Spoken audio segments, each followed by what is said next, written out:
Marcher selon l'esprit. Ceux qui vivent selon la chair s'affectionnent aux choses de la chair, tandis que ceux qui vivent selon l'esprit s'affectionnent aux choses de l'esprit. Romains 8, verset 5. Dans sa première lettre destinée à l'église de Corinthe, l'apôtre adresse de graves reproches à ses membres qu'il taxe de charnels. Ce qualificatif revient à 4 reprises dans les chapitres 1 à 4 de cet épître. En effet, Paul signale 2 catégories de chrétiens. Non pas ceux qui ont le Saint-Esprit et ceux qui ne l'auraient pas encore. Ils ont tous été baptisés du Saint-Esprit, 1 Corinthiens 12, 13. Mais ceux qui sont ou charnels ou spirituels. Pour moi, frère, dit Paul, ce n'est pas comme à des hommes spirituels que j'ai pu vous parler, mais comme à des hommes charnels, comme à des enfants en Christ. 1 Corinthiens 3, 1 à 2. Or, il ne fait aucun doute que les bons ouvriers se trouvent parmi les chrétiens adultes, c'est-à-dire spirituels remplis de l'esprit, en communion vivante avec le Christ. L'intention de Dieu est que nous soyons de cela. Les chrétiens charnels sont reconnaissables. Orgueilleux et susceptibles, ils lâchent la bride à leur animosité, à leur orgueil ou à leur langue mensongère. L'apôtre dénonce « Puisqu'il y a parmi vous de la jalousie et des disputes, n'êtes-vous pas charnels ?» En effet, est charnel quiconque médit ou refuse de pardonner à son frère, recherche les honneurs ou poursuit les richesses. Il est probable que de telles personnes négligent la prière et se soucient fort peu de vivre en communion étroite avec le Seigneur, même s'ils sont dévoués à l'égard du prochain. Ces chrétiens-là atteignent rarement la majorité spirituelle. C'est comme à des enfants en Christ que j'ai pu vous parler. Je vous ai donné du lait, non de la nourriture solide, car vous ne pouviez la supporter, et vous ne le pouvez pas maintenant, parce que vous êtes encore charnels. 1 Corinthiens 3, 2. Que de fidèles parmi nous en restent au b.a.-ba de l'Évangile. Un bébé, c'est mignon, mais un adolescent de 10 à 15 ans qui aurait la stature d'un bébé de 4 mois serait un grand sujet d'inquiétude et de chagrin pour ses parents. Les bébés sont des êtres fragiles, totalement dépendants, qui exigent des soins constants et la présence quasi permanente de la maman qui doit veiller sur eux, les nourrir, les occuper. Les chrétiens bébés, eux aussi, sont des assistés qui réclament de l'aide à tout instant. Perpétuellement insatisfaits, en tout cas instables, ils sont à charge à leurs frères, qui doivent sans cesse les remonter quand ils se découragent, ou leur prodiguer des conseils qu'ils sollicitent mais ne suivent pas. Certains vivent de réunions et malgré un excellent enseignement, ils continuent de patauger dans les premiers rudiments de la foi. Hébreux 5, 12. Un chrétien disait « Rien ne peut empêcher un enfant de grandir, sauf une grave maladie. » Et si je suis obligé de dire à tout propos « Seigneur, je suis encore charnel », alors je dois sans retard lui avouer sérieusement que mon âme est malade et a un urgent besoin d'être guérie. Soyons assez honnêtes pour le reconnaître et désirer sortir de cet état. Pour vivre selon l'esprit, déclarent certains croyants, il faut être riche de dons spirituels et les exploiter à fond pour le bien de tous. D'autres se croient déjà spirituels parce qu'ils ont été gratifiés de charismes qui les valorisent. Hélas, on peut posséder des dons exceptionnels et vivre cependant en chrétien charnel.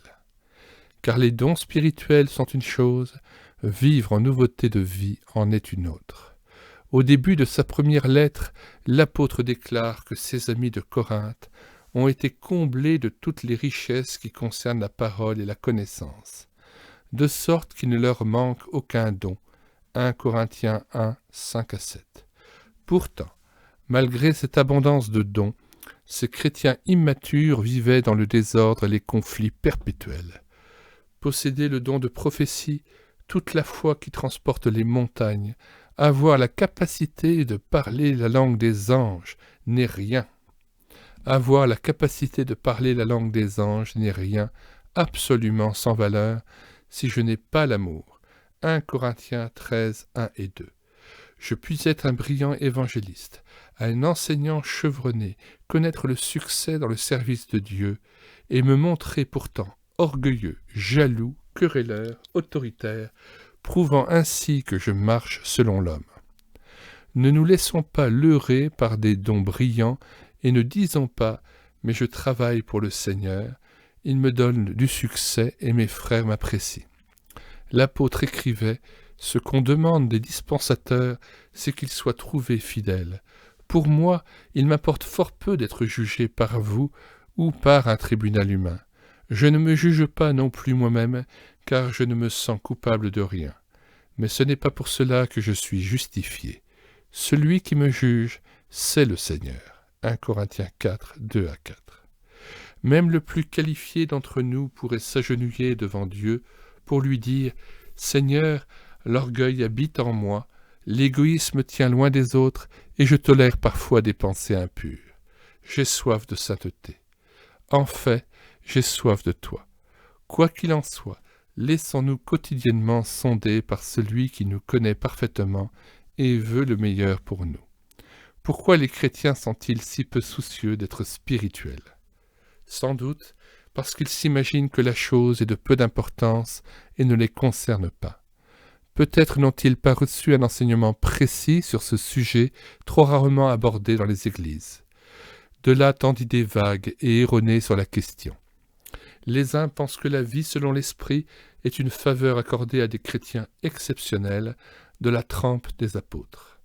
D'autres prétendent que pour être spirituel, il faut d'abord atteindre un certain état de perfection, naturellement au prix de renoncements coûteux, de jeûnes multiples ou de longues prières, si bien qu'on ne peut s'attendre à le devenir avant longtemps. Ce serait pur orgueil que d'oser affirmer avoir atteint si vite et sans combat ce niveau de sainteté qui permet la vie de l'esprit. Erreur, erreur que tout cela. Il n'y a pas de succès à attendre sur le chemin des œuvres méritoires. Alors comment puis-je passer de l'état d'homme charnel à celui de chrétien spirituel? Cette question, qui émane sans aucun doute d'un croyant déçu de lui-même, mais ardemment résolu à marcher selon l'esprit, mérite une réponse claire. S'il est vrai que je suis incapable de devenir un homme spirituel par mes propres efforts, cependant je ne désespère pas, puisque Jésus déclare « Ce qui est impossible aux hommes est possible à Dieu » Luc 18, 27. C'est pourquoi je veux cesser toute lutte, me défier de moi-même pour me jeter aux pieds du Seigneur et m'en remettre à l'Esprit Saint qui, seul, opérera en moi ce changement. Mes déficits et mes lâchetés ne sont pas un obstacle si je les ai confessés à celui qui pardonne et oublie. Je peux donc croire de tout mon cœur qu'il est dans le plan de Dieu, que je sois dès maintenant un chrétien spirituel. Celui qui a donné le commandement « Soyez remplis de l'Esprit » n'a pas dit « Attendez d'être remplis du Saint-Esprit » ou « Efforcez-vous d'être remplis du Saint-Esprit ». Pas davantage, parvenez à un certain degré de piété pour recevoir en plénitude l'Esprit de sainteté. Pas davantage, il ne conseille « Attendez d'avoir dominé tous vos péchés pour être digne d'être remplis du Saint-Esprit ». Il ne demande pas non plus de consacrer des heures à la prière, de faire retraite avec des amis pour obtenir la bénédiction recherchée, toutes ces conditions que soulève notre moi pieux pour renvoyer aux calendes grecques ce don précieux sont en réalité des prétextes qui font barrage à l'acte de foi que Dieu attend de moi pour m'accorder sa grâce. En vérité, c'est l'adversaire qui me susurre ses pensées, lui qui redoute que je devienne un chrétien spirituel. Le commandement est clair. Soyez remplis de l'Esprit, Éphésiens 5, 18. Celui qui a livré Jésus à la mort désire que vous deveniez une même plante avec lui en sa mort, afin que vous soyez délivrés de la puissance des ténèbres. Puisque Dieu seul peut le faire, laissez-le agir, quand bien même vous vous sentiriez des plus misérables. Dites-lui simplement « Ô Dieu, jusqu'ici j'ai été dominé par la chair. Je te confesse mes vains et orgueilleux efforts pour tenter de mériter cette bénédiction dont je suis et resterai indigne. Je l'attends de toi seul, telle une faveur. Ce Jésus que vous avez reçu comme votre Sauveur, l'avez-vous accepté comme le maître de votre vie? Cela ne signifie pas, répétons-le, que vous lui promettiez d'être un chrétien sans reproche, toujours victorieux. Vous ne tarderiez pas à déchanter. Non, mais vous vous livrez à lui en lui donnant toute liberté de faire de vous et en vous ce qui lui est agréable par le Christ Jésus. Hébreux 13, 21 à 22. Si cet abandon a eu lieu, si votre vie lui a été réellement donnée, il vous reste un dernier pas à franchir pour devenir un chrétien spirituel, le pas de la foi.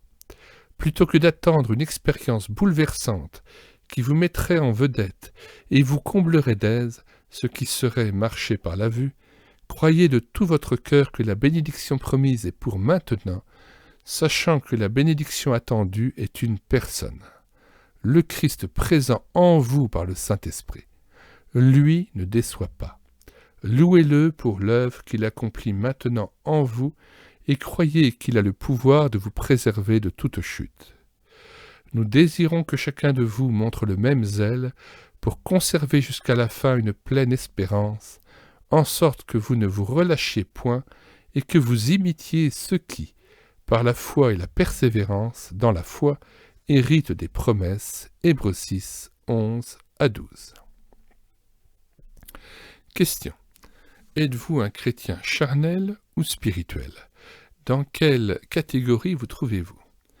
Souffrez-vous d'être charnel, de ne pas avoir une bonne conscience devant Dieu?